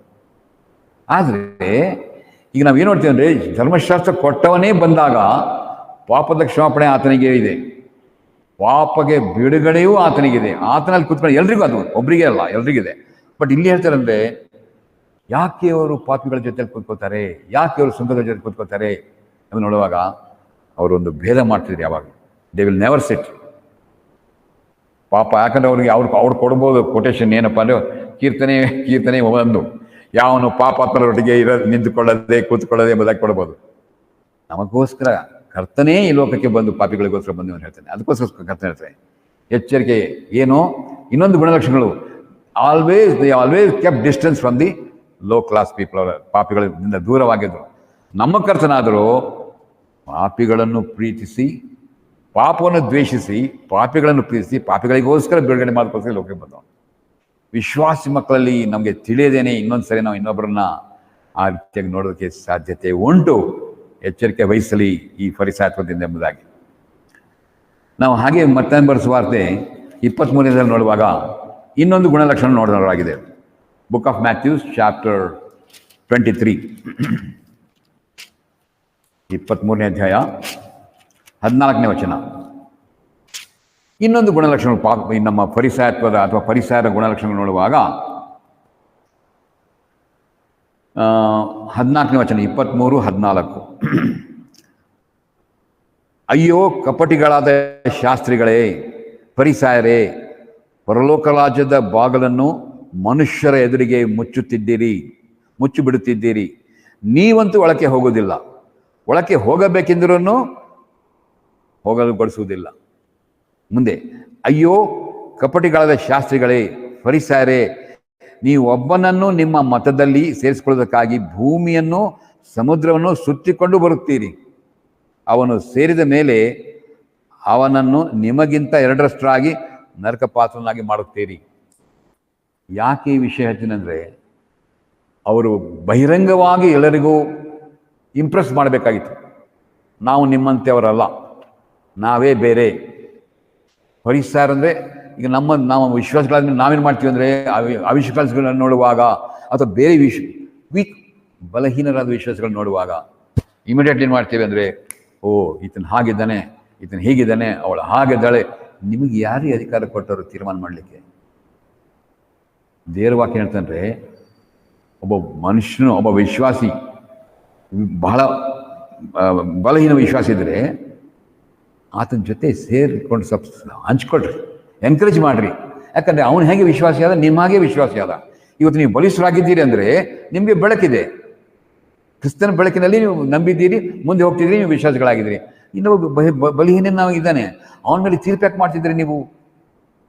ಇದು ಫರಿಸಾಯರ ಗುಣಲಕ್ಷಣ. ತೀರ್ಪು ಮಾಡೋದು. ಯಾಕೆ ತೀರ್ಪು ಮಾಡೋದ್ರಿಂದ ನಾವು ತೀರ್ಪಿಗೆ ಒಳಗಾಗ್ತೇವೆ ಎಂಬುದಾಗಿ. ಅದಕ್ಕೆ ನಮ್ಮ ಕರ್ತನಾದ ಯೇಸು ಹೇಳಿದ್ರು, ದಯವಿಟ್ಟು ತೀರ್ಪು ಮಾಡಬೇಡ್ರಿ, ಬಲಹೀನರಾದವರನ್ನು ಎನ್ಕರೇಜ್ ಮಾಡಿರಿ, ಬಲಹೀನರಾದವರನ್ನು ಉತ್ತೇಜನ ಮಾಡಿರಿ, ಅವನು ಸಹ ಮೇಲೆ ಬರ್ತಾನೆ. ಇದು ಫರಿಸಾಯರ ಗುಣಲಕ್ಷಣ ಅಲ್ಲ. ಅದಕ್ಕೋಸ್ಕರ ನೋಡ್ತೀವಿ ಏನಂದರೆ, ಒಬ್ಬನನ್ನು ತೆಗೆದುಕೊಳ್ಳೋಕ್ಕೋಸ್ಕರ ಇಡೀ ಭೂಲೋಕ ಸುತ್ತಕೊಂಡೆಲ್ಲ ಮಾಡ್ಕೊಂಡು ತೊಗೊಂಬರ್ತೀರಿ. ಆದರೆ ನೀವು ಮಾತು ಬೆಳೆದಿಲ್ಲ, ನಿಮ್ಮ ಜೊತೆಗೆ ಅವನಿಗೂ ಕೊಳಕ್ಕೆ ಹಾಕ್ತಿದ್ದೀರಲ್ಲಪ್ಪ ಎಂಬುದಾಗಿ. ಅವರು ನಷ್ಟವಾಗೋದಲ್ಲದೆ ಇತರಿಗೂ ಸಹ ನಷ್ಟ ಮಾಡ್ತಾರೆ. ಯಾಕಂತ ಹೇಳುವಾಗ ಅವ್ರು ಏನು ಮಾಡ್ತಾರೆ, ಜನರಿಗೆ ಮೆಚ್ಚಿಸುವಂತಹ ಕಾರ್ಯಗಳು ಅವ್ರಿಗೆ ಯಾವಾಗ ಜಾಸ್ತಿ ಬೇಕಾಯಿತು. ಈ ಜನರ ಮೆಚ್ಚಿಸುವ ಕಾರ್ಯವನ್ನು ಮಾಡುವುದಾದರೆ ವಿಶ್ವಾಸಿಯು ದೇವರು ಮೆಚ್ಚುತ್ತಾನೋ ಎಂಬುದಾಗಿ ಯೋಚನೆ ಮಾಡಲಿಲ್ಲ. ಅವ್ರು ಮೆಚ್ತಾರೋ, ಇವ್ರು ಮೆಚ್ತಾರೋ, ಅವ್ರು ಮೆಚ್ತಾರೋ, ಓಕೆ ಬ್ರದರ್ ಫ್ಯಾಂಟಾಸ್ಟಿಕ್ ಅಂದ ತಕ್ಷಣ ಖುಷಿ. ದೇವರು ಫ್ಯಾಂಟಾಸ್ಟಿಕ್ ಅನ್ನ. ಯಾಕಂದ್ರೆ ಆ ದಿವಸ ಜಡ್ಜ್ಮೆಂಟ್ ಮುಂದೆ ನಿಂತ್ಕೊಂಡಾಗ ಯಾರು ಫ್ಯಾಂಟಾಸ್ಟಿಕ್ ಎಂಬುದಾಗಿ ನಿಂತ್ಕೊಳ್ಳೋದು ಎಲ್ಲ ಸುಟ್ಟೋಗ್ತದೆ. ಯಾವುದು ದೇವರು ಮೆಚ್ಚಿದಾನೋ ಅದ್ರ ಮಾತ್ರ ಉಳಿತದೆ. ಬಾಕಿ ಎಲ್ಲ ಹುಲ್ಲು ದಾಪು ಬಾಣಿ ಎಲ್ಲ ಹೋಗ್ಬಿಡ್ತದೆ, ಕೊನೆಗೆ ಉಳ್ಕೊಂಡ. ಅದಕ್ಕೆ ಅವ್ರನ್ನ ಹೇಳ್ತಾನೆ, ಎಚ್ಚರಿಕೆ ಆಗಿದ್ದುಕೊಂಡಿರ್ರಿ, ನಿಂತವನು ಎಚ್ಚರಿಕೆ ಆಗಿಕೊಳ್ರಿ. ಯಾಕೆ ಇದು ನಮ್ಮಲ್ಲಿ ನುಸುಳಿ ಬಂದ್ಬಿಡ್ತದೆ, ಈ ಹುಳಿ ನುಸುಳಿ ಬಂದ್ಬಿಡ್ತದೆ. ಇದು ಇನ್ನೊಂದು ಗುಣಲಕ್ಷಣ ನೋಡಿದ್ವಿ ನಾವು. ನೆಕ್ಸ್ಟ್ ಲೂಕನ್ ಬರೆದ ಸುವಾರ್ತೆ 18ನೇ ಅಧ್ಯಾಯ ನೋಡೋಣ. ಇನ್ನೊಂದು ಗುಣಲಕ್ಷಣ ನೋಡೋಣ. ಲೂಕನ್ ಬರೆದ ಸುವಾರ್ತೆ 18ನೇ ಅಧ್ಯಾಯ. ಲೂಕನ್ ಬರೆದ ಸುವಾರ್ತೆ 18ನೇ ಅಧ್ಯಾಯ. ಇನ್ನೊಂದು ಪರಿಸರ ಗುಣಲಕ್ಷಣ, ಎಲ್ಲಿ ನಾವು ಬಿದ್ದು ಹೋಗ್ಬೋದು, ಈ ರೀತಿಯಾಗಿ ಈ ಹುಳಿಯಿಂದ ನಾವು ಸಹ ಆಗುತ್ತೆ ಎಂಬುದು ನೋಡುವ. ಲೂಕನ್ ಬರೆದ ಸುವಾರ್ತೆ 18ನೇ ಅಧ್ಯಾಯ 9ರಿಂದ 11 ಓದ್ತೇನೆ. ಇದಲ್ಲದೆ ತಾವೇ ನೀತಿವಂತರೆಂದು ತಮ್ಮಲ್ಲಿ ಭರವಸೆ ಇಟ್ಟುಕೊಂಡು ಉಳಿದವರನ್ನು ಉದಾಸೀನ ಮಾಡುವಂತಹ ಕೆಲವರಿಗೆ ಒಂದು ಸಾಮ್ಯವನ್ನು ಹೇಳಿದರು. ನಮ್ಮ ಕರ್ತನಾದ ಯೇಸು ಕ್ರಿಸ್ತನು ಒಂದು ಸಾಮ್ಯ ಹೇಳ್ತಾರೆ, ಅಂದರೆ ನಾವೇ ನೀತಿವಂತರು, ಇತರಕ್ಕಿಂತ ನಾವೇ ನೀತಿವಂತರು ಎಂಬುದಾಗಿ. ಏನಂದರೆ ಅದೇನೆಂದರೆ, ಪ್ರಾರ್ಥನೆ ಮಾಡಬೇಕೆಂದು ಇಬ್ಬರು ಮನುಷ್ಯರು ದೇವಾಲಯಕ್ಕೆ ಹೋದರು. ಒಬ್ಬನು ಫರಿಸಾಯನು, ಒಬ್ಬನು ಸುಂಕದವನು. ಫರಿಸಾಯನು ನಿಂತುಕೊಂಡು ಪ್ರಾರ್ಥಿಸುವಾಗ ತನ್ನೊಳಗೆ, ದೇವರೇ, ಸುಳುಕೊಳ್ಳುವವರು, ಅನ್ಯಾಯಗಾರರು, ಹಾದರ ಮಾಡುವವರು ಆಗಿರೋ ಉಳಿದ ಜನರಂತೆ ನಾನಲ್ಲ. ಯಾಕಂದ್ರೆ I am better than that persons. ಇವರೆಲ್ಲ ನೋಡಿ ಎಂಥ ನೀಚ ಕೆಲಸ ಮಾಡ್ತಾರೆ, ನಾವು ಮಾಡೋದಿಲ್ಲ. ಯಾರಿಗೆ ಹೇಳ್ತಾನೆ ರಿಪೋರ್ಟು? ದೇವ್ರಿಗೆ ಹೇಳ್ತಾನೆ, ದೇವ್ರ ಮುಂದೆ ಹೋಗ್ಬಿಟ್ಟು. ಎರಡನೇದು, ಸುಂಕದವನಂತೆಯೂ ನಾನಲ್ಲ. ಯಾಕಂದ್ರೆ ಪಕ್ಕದಲ್ಲಿ ಸುಂಕದವನು ನಿಂತ್ಕೊಂಡಿದ್ದಾನೆ. I am better than him. ಆದುದರಿಂದ ನಿನಗೆ ಸ್ತೋತ್ರ ಮಾಡುತ್ತೇನೆ. ನನಗೆ ಯಾಕೆ ಸ್ತೋತ್ರ ಮಾಡ್ತೇನೆ ಅಂದರೆ, ಇವರಂತೆ ನಾನಲ್ಲ, ಅದಕ್ಕೆ ಸ್ತೋತ್ರ ಮಾಡ್ತೇನಂತೆ. ಸ್ವನೀತಿ ಆಧಾರ ಅಂತ ನೋಡಿ. ಮುಂದೆ ನೋಡಿ, ವಾರಕ್ಕೆ 2 ಆವರ್ತಿ ಉಪವಾಸ ಮಾಡುತ್ತೇನೆ. ನಾನು ಸಂಪಾದಿಸುವುದರಲ್ಲ ಎಲ್ಲದರಲ್ಲಿಯೂ 10ರಲ್ಲಿ 1 ಪಾಲು ಕೊಡುತ್ತೇನೆ ಅಂದುಕೊಂಡನು. ಇಷ್ಟೊಂದು ಅವನು ಒಬ್ಬ ಪರಿಸರನ ಕ್ಯಾರೆಕ್ಟರಿಸ್ಟಿಕ್ಸ್, ಅವನು ಅರ್ಹತೆ ಅಂದರೆ ಇಷ್ಟೆಲ್ಲ ನಾನು ಮಾಡ್ತೇನೆ, ಅದಕ್ಕೆ ನಿನಗೆ ನಾನು ಪ್ರಾರ್ಥನೆ ಮಾಡ್ತೇನೆ. ನೆಕ್ಸ್ಟ್ ನೋಡ್ತೇನೆ ನಾವು. ಆದರೆ ಸುಂಕದವನು ದೂರದಲ್ಲಿ ನಿಂತು ಆಕಾಶದ ಕಡೆಗೆ ಕಣ್ಣೆತ್ತಿ ನೋಡುವುದಕ್ಕೂ ಮನಸ್ಸಿಲ್ಲದೆ ಎದೆಯನ್ನು ಬಡಕೊಳ್ಳುತ್ತಾ, ದೇವರೇ, ಪಾಪಿಯಾದ ನನ್ನನ್ನು ಕರುಣಿಸು ಅಂದನಷ್ಟೆ. ಈ ಒಂದು ಸನ್ನಿವೇಶ ನೋಡುವಾಗ ನನಗೆ ಇನ್ನೊಂದು ದೃಶ್ಯ ನೆನಪು ಏನಂದರೆ, ತಪ್ಪಿ ಹೋದ ಮಗನು ದಾರಿಯಲ್ಲಿ ಬರುತ್ತಿರುವಾಗಲೇ ಆತನ ತಂದೆಯು ಓಡೋಡಿ ಹೋಗ್ತಾನೆ. ಅವನಿಗೆ ಇನ್ನೂ ಮಗ ಬಂದಿಲ್ಲ, ಮನೆಗೆ ಬಂದಿಲ್ಲ, ತಂದೆ ಓಡೋಡಿ ಹೋಗ್ತಿದ್ದಾನೆ. ಈಗ ಓಡೋಡಿ ಹೋಗಿದ್ದು ಆ ಒಂದು ಸೀನ್ ಇಮ್ಯಾಜಿನ್ ಮಾಡ್ರಿ. ಇಲ್ಲಿ ತಪ್ಪಿ ಹೋದ ಮಗನ ಮುಂದೆ ನಿಂತ್ಕೊಂಡಿದ್ದಾನೆ, ಇಲ್ಲಿ ಅಪ್ಪ ಬಂದಿದ್ದಾನೆ. ಈಗ ತಪ್ಪಿ ಹೋದ ಮಗನ ಮಧ್ಯದಲ್ಲಿ ಏನು ನಡೀತಿರ್ಬೇಕು? ಬಂದ್ಯಾಪ, ನನಗೇನಂತೀಯೋ ಗೊತ್ತಿಲ್ಲ, ನೀನು ತಿಳಿದು ನಿನಗೆ ಹೇಳ್ಬಿಟ್ಟು ನಿನ್ನ ವಿರುದ್ಧವಾಗಿ ನಡ್ಕೊಂಡು ಬಂದಿದ್ದೇನೆ. ಇವತ್ತು ನನ್ನ ಪರಿಸ್ಥಿತಿ ನೋಡಿ ನಿನಗೆ ನ್ಯಾಯ ತೀರ್ಪು ಮಾಡೋಕ್ಕೆ ನಿನ್ಗೆ ಹಕ್ಕುಂಟು, ನನಗೆ ಯಾವ ಹಕ್ಕು ಇಲ್ಲ, ಎಲ್ಲ ಕಳ್ಕೊಂಡಿದ್ದೇನೆ. ರೆಡಿ, ನೀನು ಹೊಡೆದ್ರೂ ಸರಿ, ಬಡಿದ್ರೂ ಸರಿ, ಕೆಳೆದ್ರೂ ಸರಿ. ಅದಕ್ಕೆ ಒಂದೇ ಮಾತು ಹೇಳ್ತಾನೆ. ಅಪ್ಪ ಬಂದು ಫಸ್ಟು ಹಗ್ ಮಾಡಿಬಿಡ್ತಾನೆ, ಅವನಿಗೆ ಅಪ್ಕೊಂಡ್ಬಿಡ್ತಾನೆ. ಇವನಿಗೆ ಆಶ್ಚರ್ಯ ಆಗ್ಬಿಡ್ತು. ನಾನು ದೊಣ್ಣಗಿನ ತೊಗೊಂಡು ಏನು ಹಾಳಾದವನೇ, ನೀನು ಹೀಗೆ ಮಾಡಿದ್ಯಾ, ಹಾಗೆ ಮಾಡಿ ನಾನು ಅಪ್ಪ ಇರೋಂಥ ನನಗೆ ಅವಮಾನ ಮಾಡಿದ್ಯಾ. ಇದು ಸಹಜವಾದದ್ದು. ನ್ಯಾಯ ತೀರ್ಪಲ್ಲ, ಕ್ಷಮಾಪಣೆಯಿಂದ ಜೀವನ, ನ್ಯಾಯ ತೀರ್ಪಿಂದ ಜೀವನ ಇಲ್ಲ. ಅದಕ್ಕೆ ದೇವರ ಹೇಳ್ತದೆ, ಲೆಟರ್ ಕಿಲ್ಲತ್, ಸ್ಪಿರಿಟ್ ಗಿವತ್ ಲೈಫ್. ಈ ವಾಕ್ಯ ಎಂಬುದು ಕೊಲ್ತದೆ. ಆ ವಾಕ್ಯ ಎಂಬಾತನ ನರಾವತಾರಿತಿ ಲೋಕಕ್ಕೆ ಬಂದನಲ್ಲ, ಆದ್ರಿಂದ ಜೀವ ಬರ್ತದೆ. ಈಗ ಇಲ್ಲಿ ನೋಡುವಾಗ ಅವನು ಒಂದೇ ಮಾತು, ಅಪ್ಪ ನನ್ನನ್ನು ಕ್ಷಮಿಸ್ಬಿಡು, ನಾನು ಮಗನಾಗಿ ಬಂದಿಲ್ಲ, ನಾನು ನಿನ್ನನ್ನು ಆಳಾಗಿ ಸ್ವೀಕರಿಸಬಹುದಾಗಿ. ಈ ಡಸಂಟ್ ವಾಂಟ್ ಅನ್ಸಿ ನಾನು ಹೋಗ್ಬಿಟ್ಟಿದ್ದೆ, ನನ್ನ ಮಗನ ಅಧಿಕಾರ ಕಳ್ಕೊಂಡು ಹೋಗ್ಬಿಟ್ಟಿದ್ದೇನೆ. ನನಗೆ ನೀನು ಒಬ್ಬ ಯಾಕಂದರೆ ಅಲ್ಲಿ ಬಿದ್ದಾಗೂ ಸಹ ನನ್ನ ತಂದೆಯ ಮನೆಯಲ್ಲಿ ಆಳು ನನಗಿಂತಲೂ ಎಷ್ಟೋ ಮೇಲಾಗಿದ್ದಾರೆ, ಅದೊಂದಕ್ಕೋಸ್ಕರ ತೀರ್ಮಾನ ಮಾಡ್ಕೊಂಡು ಬಂದ. ಇಲ್ಲಿ ಕೂಡ ಹಾಗೆ ಪ್ರಿಯರೇ. ಯಾಕಿನ ವಿಷಯದಂದರೆ ಸ್ವನೀತಿ ಆಧಾರ. ನಾವು ಯೇಸು ಕ್ರಿಸ್ತನ ನಂಬಿದ್ದೇವೆ, ನಿಂತಿದ್ದೇವೆ, ಚೆನ್ನಾಗಿ ನಡೆಸೋ ಜೀವನ ಸಂತೋಷ, ಆದರೆ ಅದು ನೀತಿವಂತಿಕೆ ನಿಮ್ಮ ಮೇಲೆ ಬೇಡ, ನಿಮ್ಮ ವಿಧೇಯತ್ವಕ್ಕೆ ನೀತಿವಂತಿಕೆ ಬೇಡ. ನಮ್ಮ ನೀತಿವಂತಿಕೆಯು ದೇವರ ಕೃಪೆಯಿಂದಲೇ ನಮಗೆ ದೊರಕಿದೆ ಎಂಬುದನ್ನು ಮರೆಯಬಾಡ್ರಿ. ಪರಿಸರಿಗೆ ಅದು ಬೇಕಾಗಿದ್ದಿಲ್ಲ.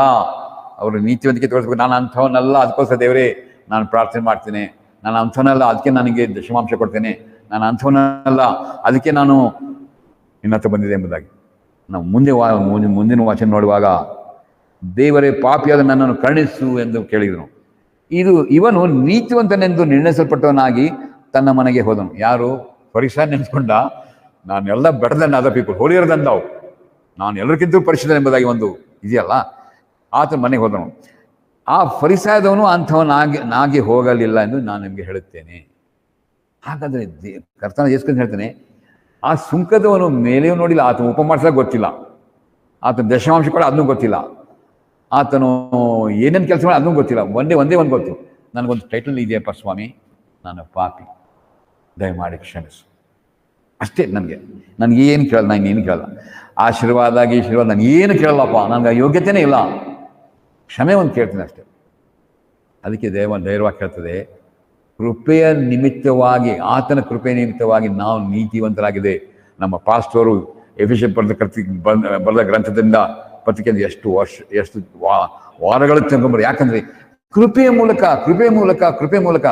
ನಮ್ಮ ನೀತಿವಂತಿಕೆ ಕೃಪೆ ಮೂಲಕ, ನಮ್ಮ ರಕ್ಷಣೆಯ ಕೃಪೆ ಮೂಲಕ, ನಮ್ಮ ಜೀವ ಕೃಪೆ ಮೂಲಕ, ನಮ್ಮದೆಂಬುದಾಗಿ ಇಲ್ಲ. ಯಾವಾಗ ನಾವು ಮತ್ತೊಂದು ಆವರ್ತನ ನಮ್ಮದನ್ನು ಬರ್ತದೋ, ಪರಿಸರದ ಹೊಳಿ ನಿಮ್ಮ ಜೀವನದಲ್ಲಿ ಬಂದ್ಬಿಟ್ಟಿದೆ ಅಂತ ತಿಳ್ಕೊಳ್ರಿ. I am better than him. No. Okay, ಇನ್ನೊಂದು ನೋಡೋಣ ನಾವು. 16ನೇ ಅಧ್ಯಾಯ ನೋಡೋಣ. ಈಗ ಲೂಕನ್ ಬರೆದ ಸುವಾರ್ತೆ 16ನೇ ಅಧ್ಯಾಯಕ್ಕೆ ಬರುವಾಗ, ಲೂಕನ್ ಬರೆದ ಸುವಾರ್ತೆ 16ನೇ ಅಧ್ಯಾಯಕ್ಕೆ ಬರುವಾಗ ಇಲ್ಲಿ ಇನ್ನೊಂದು ಗುಣಲಕ್ಷಣ ನೋಡ್ತೇವೆ ಪರಿಸರದ. ಏನಪ್ಪ ಅಂದರೆ 16ನೇ ಅಧ್ಯಾಯ 14ನೇ ವಚನ ನೋಡಿ ದಯಮಾಡಿ. ಫರಿಸಾಯರು ಈ ಮಾತುಗಳನ್ನೆಲ್ಲ ಕೇಳಿ ತಾವು ಹಣದಾಶೆ ಉಳ್ಳವರಾಗಿದ್ದರಿಂದ ಹಾಸ್ಯ ಮಾಡಿದರು. ಆಗ ಆತನು ಅವರಿಗೆ ಹೇಳಿದ್ದೇನೆಂದರೆ, ಮನುಷ್ಯರ ಮುಂದೆ ನೀತಿವಂತನೆಂದು ತೋರಿಸಿಕೊಳ್ಳುವವರು ನೀವು, ಆದರೆ ದೇವರು ನಿಮ್ಮ ಹೃದಯದಲ್ಲಿ ತಿಳ್ಕೊಂಡಿದ್ದಾನೆ. ಮನುಷ್ಯರಲ್ಲಿ ಶ್ರೇಷ್ಠವೆನಿಸಿಕೊಳ್ಳುವಂಥದ್ದು ದೇವರ ಸೃಷ್ಟಿಯಲ್ಲಿ ಅಸಹ್ಯವಾಗಿದೆ. ಯಾಕೆ ನಾನು ಈ ಗುಣಲಕ್ಷಣ ಇನ್ನೊಂದು ತೋರಿಸ್ತೀನಿ ಅಂದರೆ, ಅವ್ರು ಏನೇ ಮಾಡಿದರು ಪರಿಸರದ್ದು, ಹಣ ಹಣ ಹಣ ಹಣ ಹಣ. ಒಬ್ಬ ದೇವಸಿಕರು ಈ ಥರ ಹೇಳಿದ್ರು ನನಗೆ, show me a believer who is sincere in money, I will tell you that man is a sincere believer. ಒಬ್ಬ ವಿಶ್ವಾಸಿ ಹಣದ ವಿಷಯದಲ್ಲಿ ನಂಬಿಗಸ್ತನಾಗಿದ್ದಾನೆಂದರೆ ಆತನೇ ನಿಜವಾದ ವಿಶ್ವಾಸಿ ಅಂತ ಹೇಳ್ತಾನೆ. ಯಾಕಂದರೆ ಇವರು ಸಹ ವಿಶ್ವಾಸಿಗಳೇ. ಫರಿಸಾಯರು ಶಿಷ್ಯರಿಗೂ ಕಂಪೇರ್ ಮಾಡಿದ್ರೆ ಶಿಷ್ಯರು ಯಾವ ಲೆಕ್ಕದಲ್ಲಿಯೂ ಇಲ್ಲ. ಇಲ್ಲಿ ಎಲ್ಲ ಇದೆ, ಆದರೆ ನಂಬಿಕೆ ಇಲ್ಲ. ಇಲ್ಲಿ ನಂಬಿಕೆ ಇದೆ, ಏನಿಲ್ಲ. ಅದಕ್ಕೋಸ್ಕರ ನಾನು ಬಾಲನ್ನು ಹೇಳ್ತೇನೆ, ಕ್ರಿಸ್ತನ ನಮ್ಮನ್ನು ಆರಿಸಿಕೊಂಡಾಗ ಪ್ರಿಯರೇ, ಬಹುಮಂದಿ ನಾವು ಅರ್ಹತೆ ಇಲ್ಲ, ಸಾಮರ್ಥ್ಯತೆ ಇಲ್ಲ, ಯೋಗ್ಯತೆ ಇಲ್ಲ, ಬಹುಮಂದಿ ನಾವು ದೊಡ್ಡವರಲ್ಲ, ಸಾಹುಕಾರ, ನೋ. ಬಟ್ ದೇವರ ಕೃಪೆ ನಮ್ಮನ್ನು ಎಲ್ಲವನ್ನು ಅರ್ಹರಾಗಿಯೂ ಯೋಗ್ಯರನ್ನಾಗಿಯೂ ಸಾಮರ್ಥ್ಯನಾಗಿ ಮಾಡಿದ್ದೇನೆ. ಇದು ಒಂದು ಗುಣಲಕ್ಷಣ. ಏನಂದರೆ ಹಣದ ಆಶೆ ಯಾವಾಗ ವಿಶ್ವಾಸಿ ಹಣದ ಆಶೆಗೆ ಬೀಳ್ತಾನುವಾಗ ಅದೊಂದು ಹುಳಿ ಬರ್ತಾ ಇದೆ ಜೀವನದಲ್ಲಿ. ಹಣ ಬೇಡ ಅಂತ ಹೇಳಿಲ್ಲ, ಬೇಕೇ ಬೇಕು. ಆದರೆ ಹಣವೇ ಜೀವನ ಎಂಬುದಾಗಿ ತೀರ್ಮಾನ ಮಾಡಿದಾಗ ನಾವು ಯೂದ ಇಸ್ಕರಿತನಾಗ್ಬಿಡ್ತೇವೆ. ನಾವು 12 ಮಂದಿ ಶಿಷ್ಯರಲ್ಲಿ ಚೀಫ್ ಅಕೌಂಟ್ಸ್ ಯಾರಪ್ಪ ಅಂದರೆ ಇವರೇ. ನಮ್ಮ ಕರ್ತನಾದ ಯೇಸು ಕೂಡ ದುಡ್ಡು ಬಂದ ತಕ್ಷಣ ತಗೊಳಪ್ಪ ಅಂತ ಕೊಟ್ಬಿಡ್ತಾರೆ. ಯಾಕೆ ಕೊಟ್ಟಿದ್ರು ಅಂದರೆ, ನೀನು ಅದನ್ನೆಲ್ಲ ಮ್ಯಾನೇಜ್ ಮಾಡೋಕ್ಕೆ. ಈ loved the money more than Jesus. ಆತನಾದರೂ ಹಣವನ್ನೇ ಜಾಸ್ತಿ ಆಲೋಚನೆ ಮಾಡಿ ಅದನ್ನೇ ಪ್ರೀತಿ ಮಾಡಿದ. ಯಾರು ಹಣ ಕೊಟ್ಟರು ಅವ್ರ ಬಗ್ಗೆ ಯೋಚನೆ ಮಾಡಲಿಲ್ಲ, ಹಾಗಾಗಿ ನಾಶಕ್ಕೆ ಹೋದ. ಹಾಗಾಗಿ ಪ್ರಿಯರೇ, ಹಣದ ಆಶೆ ಯಾವಾಗಲೂ ನಮಗೂ ಕೂಡ ಒಂದು ಎಚ್ಚರಿಕೆ ಮಾತಾಗುತ್ತೆ. ಅಂದರೆ ಬೇಕು ಹಣ, ಕೇಳ್ರಿ, ಮಾಡಿರಿ, ಪ್ರಯಾಸ ಪಡ್ರಿ. ಯಾಕಂದರೆ ಆದಿಕಾಂಡದಲ್ಲಿ ನೀನು ಬೆವರು ಸುರಿಸಿ ನೀನು ಉಣ್ಣಬೇಕೆಂಬುದಾಗಿ. ಅದನ್ನೇ ನಾವು ಹಣದ ಆಶೆ ಬರುವಾಗ ಇದು ಒಂದು ಪರಿಸರ ಕಪಟತನದ ಒಂದು ಗುಣಲಕ್ಷಣವನ್ನು ನೋಡ್ತೀವಿ.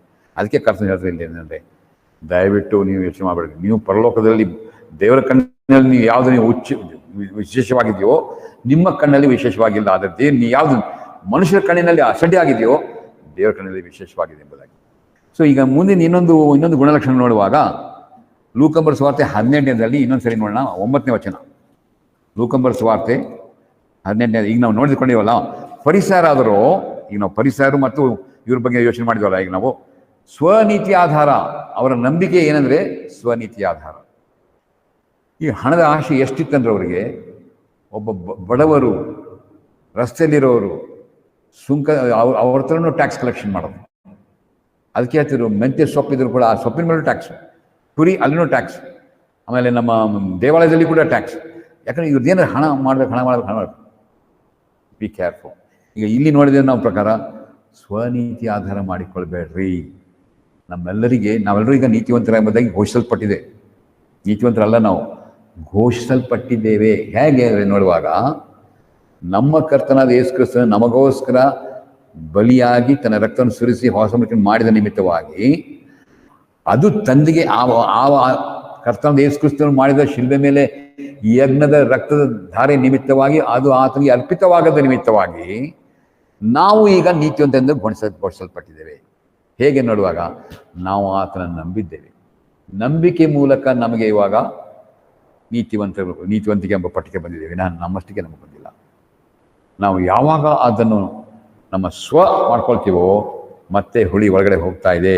ಏನು ಮಾಡ್ಬೇಕು ಅವಾಗ? ಮತ್ತೆ ವಾಪಸ್ ಬರಬೇಕು, ಬೇರೆ ವಾಕ್ಯಕ್ಕೆ ಬರ್ಬೇಕು. ಮತ್ತೆ ನಾವು ಈ ನೀತಿವಂತಿಕೆ ನನ್ನಿಂದಲ್ಲಪ್ಪ, ಈ ನೀತಿವಂತಿಕೆ ಕೊಡಲ್ಪಟ್ಟಿದೆ. ಹೇಗೆ ನನಗಿದೆಯೋ ನಿಮಗೂ ಅದೇ, ಅವರಿಗದೇ, ಎಲ್ಲರಿಗೂ ಅದೇ. ಅದಕ್ಕೆ ಈಗೊಂದು ಹೇಳ್ತೇನೆ. ಈಗ ನೆಕ್ಸ್ಟ್ ನಾವು ಇನ್ನೊಂದು ನೋಡೋಣ. ಮತ್ತಾಯನ ಬರೆದ ಸುವಾರ್ತೆ 12ನೇ ಅಧ್ಯಾಯಕ್ಕೆ ಹೋಗೋಣ. ಇನ್ನೊಂದು ಗುಣಲಕ್ಷಣ ನೋಡೋಣ. ಮತ್ತಾಯನ ಬರೆದ ಸುವಾರ್ತೆ 12ನೇ ಅಧ್ಯಾಯ. ಮತ್ತಾಯನ ಬರೆದ ಸುವಾರ್ತೆ 12ನೇ ಅಧ್ಯಾಯ.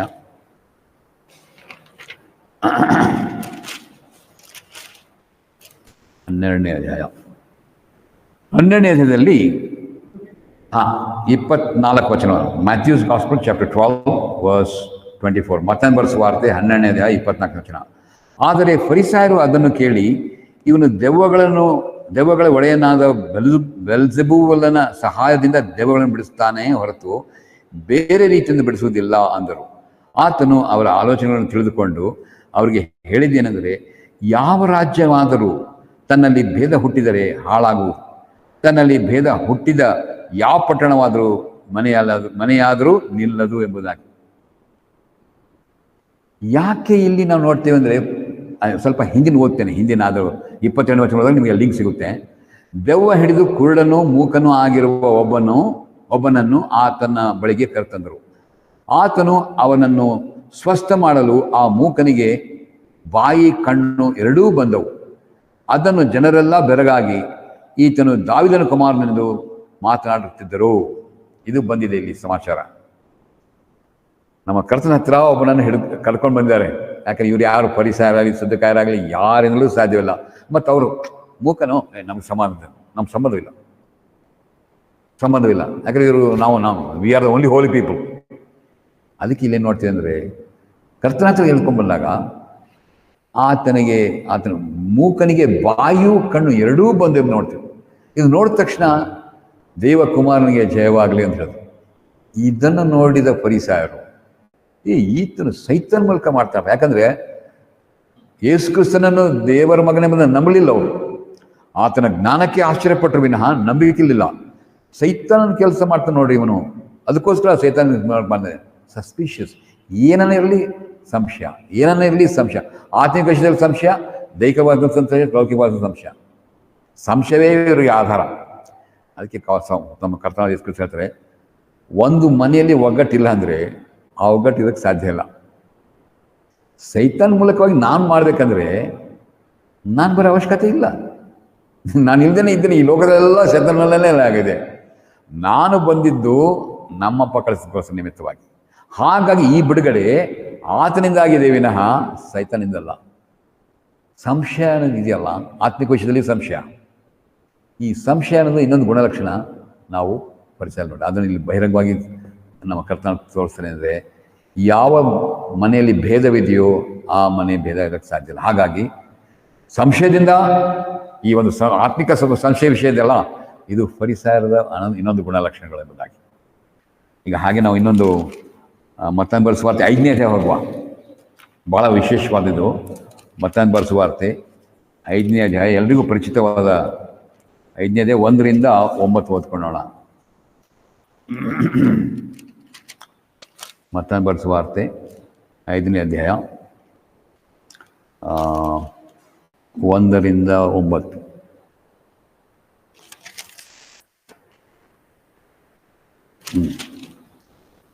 ಇಲ್ಲಿ ನಾವು ನೋಡುವಾಗ, ಆತನು ಜನರ ಗುಂಪುಗಳನ್ನು ಕಂಡು ಬೆಟ್ಟವನ್ನೇರಿ ಕೂತುಕೊಂಡು ತರುವಾಯ ಆತನ ಶಿಷ್ಯರ ಬಳಿಗೆ ಬಂದರು. ಆತನು ಅವರಿಗೆ ಉಪದೇಶ ಮಾಡಿ ಹೇಳಿದೇನೆಂದರೆ, ಆತ್ಮದಲ್ಲಿ ಬಡವರು ಧನ್ಯರು, ಪರಲೋಕ ರಾಜ್ಯ ಅವರದು. ದುಃಖ ಪಡುವವರು ಧನ್ಯರು, ಅವರು ಸಮಾಧಾನ ಹೊಂದುವರು. ಶಾಂತರು ಧನ್ಯರು, ಅವರು ಭೂಮಿಗಳಿಗೆ ಬಾಧ್ಯಸ್ಥರಾಗುವರು. ನೀತಿ ಹಸಿದು ಬಾಯಾರಿದವರು ಧನ್ಯರು, ಅವರಿಗೆ ತೃಪ್ತಿಯಾಗುವುದು. ಕರುಣೆಯುಳ್ಳವರು ಧನ್ಯರು, ಅವರು ಕರುಣೆಯನ್ನು ಹೊಂದುವರು. ನಿರ್ಮಲ ಚಿತ್ತರು ಧನ್ಯರು, ಅವರು ದೇವರನ್ನು ನೋಡುವರು. ಸಮಾಧಾನ ಪಡಿಸುವರು ಧನ್ಯರು, ಅವರು ದೇವರ ಮಕ್ಕಳು ಅನಿಸಿಕೊಳ್ಳುವರು. ನೀತಿಯ ನಿಮಿತ್ತವಾಗಿ ಹಿಂಸೆ ತಾಳಿಕೊಳ್ಳುವರು ಧನ್ಯರು, ಪರಲೋಕ ರಾಜ್ಯ ಅವರದೇ.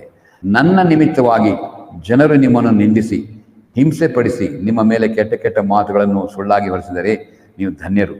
ಸಂತೋಷ ಪಡಿರಿ, ಉಲ್ಲಾಸ ಪಡಿರಿ, ಪರಲೋಕದಲ್ಲಿ ನಿಮಗೆ ಬಹಳ ಫಲ ಸಿಕ್ಕುವುದು. ನಿಮಗಿಂತ ಮುಂಚೆ ಇದ್ದ ಪ್ರವಾದಿಗಳನ್ನೆಲ್ಲ ನಿಮಗೆ ಮಾಡಿದಾರಲ್ಲ ಎಂಬುದಾಗಿ. ಇಲ್ಲಿ ನಾವು ಇವೆಲ್ಲ ನೋಡುವಾಗ ಏನು ತೋರಿಸ್ತಂದ್ರೆ, ಒಬ್ಬ ವಿಶ್ವಾಸಿಯ ಕೌಟುಂಬಿಕ ಜೀವಿತಕ್ಕೆ ಇವೇ ಆಧಾರ. ಇದು ನಮಗೆ ಬೆಳಕು. ಇದನ್ನು ಫರಿಸಾಯರು ಸೇರಿಸ್ಕೊಳ್ಳಲಿಲ್ಲ. ಯಾಕಂದರೆ ಅವ್ರಿಗೆ ಚುಚ್ತದೆ ಇದು. ಅವರೆಲ್ಲರೂ ಫರಿಸಾಯ ಇನ್ನು ಏನು ಗುಣ ಅಂದರೆ, ನಾನು ಹೇಳಿದವರು ಅವ್ರು ಕಪಟಿಗಳು, ಹೊರಗಿಂದ ಮಾತ್ರ ತೋರಿಸ್ಬೇಕದು, ಒಳಗಡೆಯಿಂದ ತೋರಿಸ್ಕೋಬಾರ್ದು ಎಂಬುದಾಗಿ. ಅನೇಕ ಕುಟುಂಬದ ವಿಷಯದಲ್ಲಿ ಬಂದಾಗ ಒಳಗಡೆ ಕುಟುಂಬನೇ ಬೇರೆ, ಹೊರಗಡೆ ಕುಟುಂಬನೇ ಬೇರೆ. ನಮ್ಮ ಒಂದು ಇದರಲ್ಲಿ ನಾನು ನೋಡಿ ಅಂದರೆ ಆಚಾರಿ ಬದನೆಕಾಯಿ ಎಂಬುದಾಗಿ, ಅದು ನಿಮ್ಮ ಹೆಸರು ಕೇಳಿದಿರುವ ಅಥವಾ ಗೊತ್ತಿಲ್ಲ, ನಾನು ಹೇಳ್ತೀನಿ ನಿಮಗೆ. ಒಬ್ಬ ಆಚಾರ್ಯ ಹೇಳಿದ್ರೆ ಬದನೆಕಾಯಿ ತಿನ್ನಬಾರ್ದು ಎಂಬುದಾಗಿ ಸಭೆಯಲ್ಲಿ ಹೇಳ್ದಂತೆ. ಯಾರು ತಿನ್ನಬಾರ್ದು ಬದನೆಕಾಯಿ ಎಂಬುದಾಗಿ. ಏನು ಬದನೆಕಾಯಿಗೂ ತಿನ್ನೋದಕ್ಕೆ ಏನು ಸಂಬಂಧ ಅಂತ ತಿನ್ನಬಾರ್ದು, ಇನ್ಮೇಲೆ ಯಾರು ತಿನ್ನಬಾರ್ದು. ಅವನು ಹೆಂಡತಿ ಕೇಳಿಲ್ಲ. ಮನೆಗೆ ಹೋದಾಗ ಬದನೆಕಾಯಿ ಗೊಜ್ಜು ಮಾಡಲು. ಬದನೆಕಾಯಿ ಗೊಜ್ಜು ಮಾಡಿದ್ಯಾ, ಯಾಕೆ ಮಾಡಿದ್ಯಾ ಅಂತ ಹೇಳಿದಳು. ಯಾಕೆ, ನಾನು ಇವತ್ತು ಹೇಳಿ ಬಂದೇನೆ ತಿನ್ನಬಾರ್ದು ಅಂತ ಹೇಳಿ. ಇರಲಿ ಬಿಡಿ, ಬೇರೆಯವ್ರಿಗೆ ಹೇಳಿದ್ರೆ ನಮ್ಮನೆಗೆ ಇವತ್ತು ಅವ್ರಿಗೆ ತಿನ್ರಿ ಪರಂತ. ಅದಕ್ಕೆ ಒಂದು ಬಂದಿಲ್ಲ ಆಚಾರ್ಯ ಬದನೆಕಾದ್ರೆ ಬೇರೆಯವ್ರಿಗೆ ಮಾತ್ರ ತಿನ್ಬೇಡ ಅಂತ ಹೇಳಿದ್ಯಾ, ನಿನ್ನ ಮನೆಗೆ ಬಂದಾಗ ಬೇಡ ಅಂತ ಹೇಳ್ಬೇಕೈತಲ್ಲ. ಇರಲಿ ಬಿಡಿ ತಂದೆ ತಿಂದ್ರಿ, ಅವ್ರಿಗೆ ಹೇಳಿದ್ರೆ ನಮಗೇನು ಹೇಳಿದೇನೋ ತಿಂತೀವಿ. ಪರಿಸರ ಹೊಳಿಗಳು. ಒಬ್ಬರಿಗೆ ಒಂದು ಸ್ಕೇಲು, ಇನ್ನೊಬ್ಬರಿಗೆ ಇನ್ನೊಂದು ಸ್ಕೇಲು. ಮಾಪನ ಸ್ಕೇಲ್ ಇದೆಯಲ್ಲ, ನಾವು ಕಲೆಕ್ಷನ್ ನೋಡುವಾಗ ಒಂದು ಸ್ಕೇಲ್, ನನ್ನ ಮನೇಲಿ ನೋಡುವಾಗ ಬೇರೆ ಸ್ಕೇಲ್. ಅದು ಒಪ್ಕೊಳ್ಳಲ್ಲ. ಎಲ್ಲರಿಗೂ ಒಂದೇ ಕೃಪೆ, ಒಂದೇ ಕೃಪೆ, ಒಂದೇ ರಕ್ತ, ಒಂದೇ ಒಡಂಬಡಿಕೆ, ಒಂದೇ ವಿಶ್ವಾಸ ಜೀವನ. ಇದು ಮತ್ತೊಂದು ಹುಳಿ ಎಂಬುದಾಗಿ. ಕೊನೆಯದಾಗಿ ನಾವು ಮತ್ತಾಯನ ಬರೆದ ಸುವಾರ್ತೆ 23ನೇ ಅಧ್ಯಾಯ 4ನೇ ವಚನ ನೋಡ್ಕೊಳ್ಳೋಣ. ಮತ್ತಾಯನ ಬರೆದ ಸುವಾರ್ತೆ 23ನೇ ಅಧ್ಯಾಯ 4ನೇ ವಚನ. ಮತ್ತಾಯನ ಬರೆದ ಸುವಾರ್ತೆ 23ನೇ ಅಧ್ಯಾಯ 4ನೇ ವಚನ ನೋಡೋಣ. ಅವರ ನಡತೆಯ ಪ್ರಕಾರ ನಡೆಯಬೇಡಿರಿ. ಸ್ವಲ್ಪ ಮೇಲಿಂದ ಓದ್ಬಿಡ್ತೀನಿ, ಅವಾಗ ನಿಮ್ಗೆ ಸ್ವಲ್ಪ ಈ ಕನೆಕ್ಷನ್ ಬರ್ತದೆ. ತರುವಾಯ ಯೇಸು ಜನರ ಗುಂಪಿಗೂ ತನ್ನ ಶಿಷ್ಯರಿಗೂ ಹೇಳಿದೇನೆಂದರೆ, ಶಾಸ್ತ್ರಿಗಳು ಫರಿಸಾಯರು ಮೋಶೆ ಪೀಠದಲ್ಲಿ ಕೂತುಕೊಂಡಿದ್ದಾರೆ. ಆದುದರಿಂದ ಅವರು ನಿಮಗೆ ಏನೇನು ಹೇಳುತ್ತಾರೋ ಅದನ್ನೆಲ್ಲ ಮಾಡಿರಿ, ಕಾಪಾಡಿಕೊಳ್ಳಿರಿ. ಇನ್ನೊಂದ್ಸರಿ ಇವತ್ತಿನ ದಯಮಾಡಿ, ಯಾಕೆ ಭಾಳ ಪ್ರಾಮುಖ್ಯವಾದದ್ದು. ತರುವಾಯ ಯೇಸು ಜನರ ಗುಂಪಿಗೂ ತನ್ನ ಶಿಷ್ಯರಿಗೂ ಹೇಳಿದೇನೆಂದರೆ, ಶಾಸ್ತ್ರಿಗಳು ಫರಿಸಾಯರು ಮೋಶೆ ಪೀಠದಲ್ಲಿ ಕುಳಿತುಕೊಂಡಿದ್ದಾರೆ. ಆದುದರಿಂದ ಅವರು ನಿಮಗೆ ಏನೇನು ಹೇಳುತ್ತಾರೋ ಅದನ್ನೆಲ್ಲ ಮಾಡಿರಿ, ಕಾಪಾಡಿಕೊಳ್ಳಿರಿ. ಆದರೆ ಅವರ ನಡತೆಯ ಪ್ರಕಾರ ನಡೆಯಬೇಡಿರಿ. ಅವರು ಹೇಳುತ್ತಾರೆ ಹೊರತು ನಡೆಯುವುದಿಲ್ಲ. ಅವರು ಭಾರವಾದ ಹೊರೆಗಳನ್ನು ಕಟ್ಟಿ ಜನರ ಹೆಗಲಿನ ಮೇಲೆ ಹೊರಿಸುತ್ತಾರೆ. ತಾವಾದರೂ ಬೆರಳಿನಿಂದಲೂ ಅವುಗಳನ್ನು ಮುಟ್ಟಲೊಲ್ಲರು. ಇದನ್ನೇ ನಾನು ಹೇಳ್ತೀನಿ ಅಂದರೆ, ಎರಡು ಮಾಪನ ಅಂತ ಹೇಳಿದ್ರಲ್ಲ, ನಮ್ಮ ಮನೆಗೆ ಒಂದು ಬೇರೆ ಮಾಪನ, ಇನ್ನೊಬ್ಬ ಮನೆಗೆ ಬೇರೆ ಮಾಪನ. ಇಂಥ ವಿಷಯದಲ್ಲಿ ಎಚ್ಚರಿಕೆಯಾಗಿರಿ. ಯಾಕಂದರೆ ಫರಿಸಾಯರು ವಿಶ್ವಾಸಿಗಳೇ, ಆದರೆ ಕಪಟಿ ವಿಶ್ವಾಸಿಗಳು. ಪರಿಸರನ ಕರ್ತನ ಯೇಸು ಕ್ರಿಸ್ತನ ದ್ವೇಷಿಸಲಿಲ್ಲ. ನೀವು ಸಹ ಅದೇ ಥರ ಮಾರ್ಪಾಟು ಹೊಂದಬೇಕು, ನೀವು ಸಹ ಪಶ್ಚಾತ್ತಾಪಟ್ಟರೆ ನೀವು ಸಹ ವಿಶ್ವಾಸಿಗಳೇ.